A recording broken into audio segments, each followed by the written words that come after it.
Jesse Herriott. We are so glad you're here.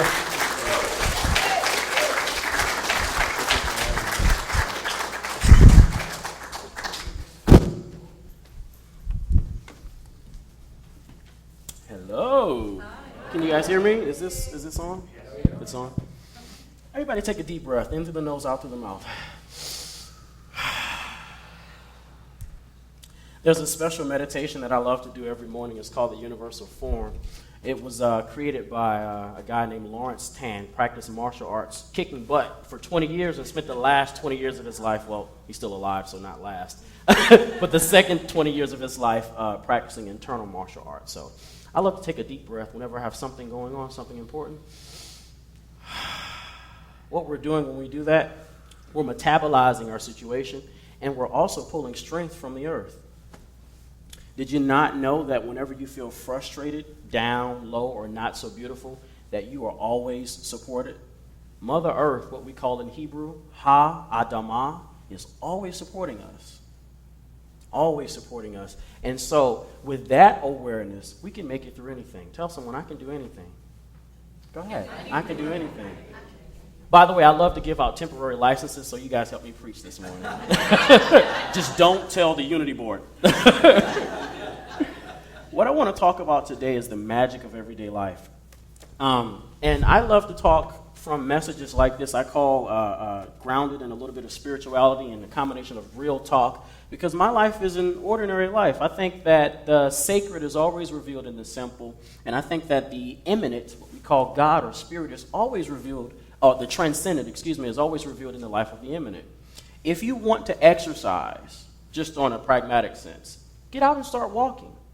Very simple, right? Spirituality is the same. I think natural spirituality is something that we all should get back to. Finding God in nature, finding God in one another, in family. We've seen mystics walk the earth, and Buddhist monks, and those that live in caves and speak foreign languages, but natural spirituality is really important, and that's why I want to talk about the magic of everyday life. And if I could pull a point of reference, if you will, if you have a Bible or if you're a Bible person, I want to talk a bit about the prodigal son, but I'll get to that in a second. The story of the prodigal son, by the way, is a very popular story, and it's a metaphor or midrash, if you will, of what we call our story, life, in a sense. In fact, I would go further to say that many, if not all of the characters from the Bible are actually metaphorical representations of everyday life. They're typologies, if you will. Jesus representing the Christ consciousness, Peter representing faith, and so on and so forth. Everybody following me? To borrow from the philosopher Tim Freak, though, he calls life a mystery experience. He says life is often magical, right? It's sort of paralogical and paradoxical. You know, as soon as you think you have life grasped, right, life just kind of slips through your fingers. Everybody following me? It's never this either or, black and white. It's more of a both and, right? And as soon as you figure that out, life becomes a lot more easier, right? And it doesn't mean that life is problematic. I definitely don't want to say that. We just have to get used to life's texture. Everybody say texture. Because life has a certain feeling to it. You know, I'm a teacher as well, and I love talking to students and doing ACT prep and SAT prep and all of that and college campus stuff. One of the things that I always tell students is that life has a certain texture. You know, they sent us through school, and we spent about 18 years talking about arithmetic and math and the humanities, but we don't really talk about that textual stuff. All we know is when you're 18 or you're legal, you can do whatever you want. Really?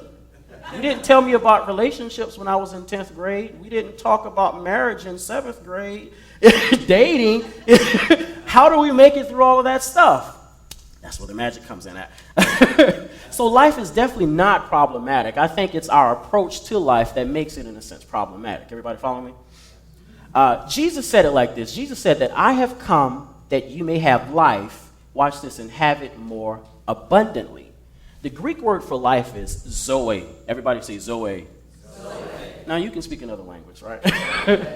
Zoe is Greek for life, but then in Hebrew it's ruach. Everybody say ruach. Ruach. And in Latin it's spiritus, right?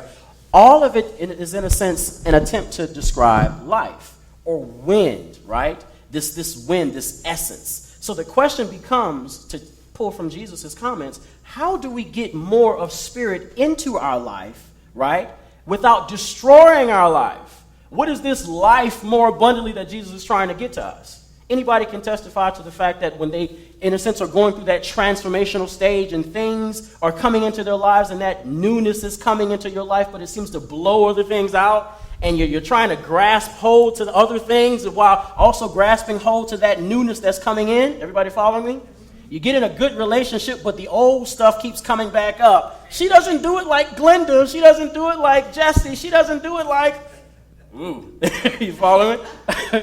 So, Jesus said, I have come to give you life and that more abundantly, because even in his day during the first century, he recognized that we needed some inspiration. We needed some magic, because without that magic, life becomes sort of bland, right? This same wind of inspiration that blows newness into our life and blows freshness into our life is also the same wind that blows things out. And I think what we have to do as truth seekers is recognize what state or stage we are at in life, right? Because by recognizing that state and that stage, you can determine whether or not you should hold on to what's about to go or grasp a hold of what's coming in, right? Because every open door isn't the door that you should walk through. Everybody follow me? So to get to the story of the prodigal son, in the book of Luke, we call it Lukos in Greek, right? The 15th chapter, there's a wonderful story. I'm just going to read a bit of it to you. There was a man who had two sons. Everybody say two.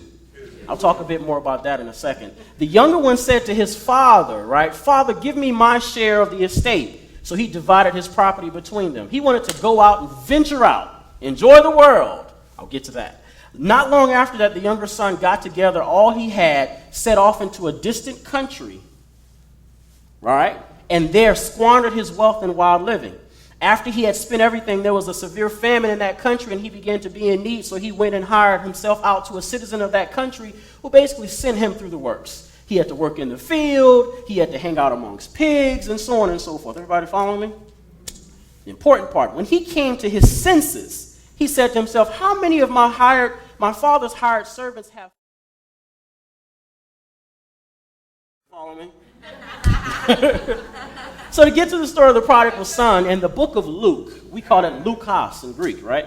The 15th chapter, there's a wonderful story. I'm just going to read a bit of it to you.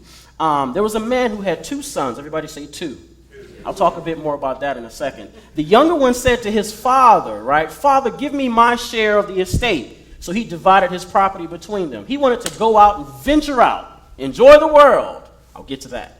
Not long after that, the younger son got together all he had, set off into a distant country, right, and there squandered his wealth in wild living.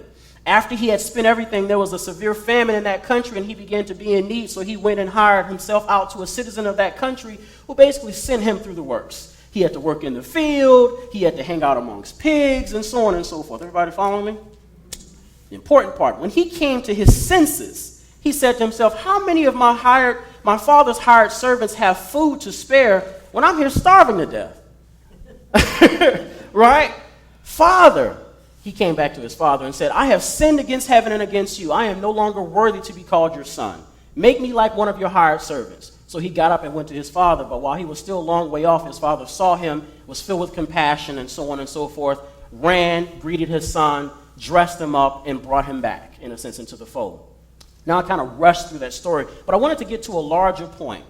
This story is a metaphor for what we do, right?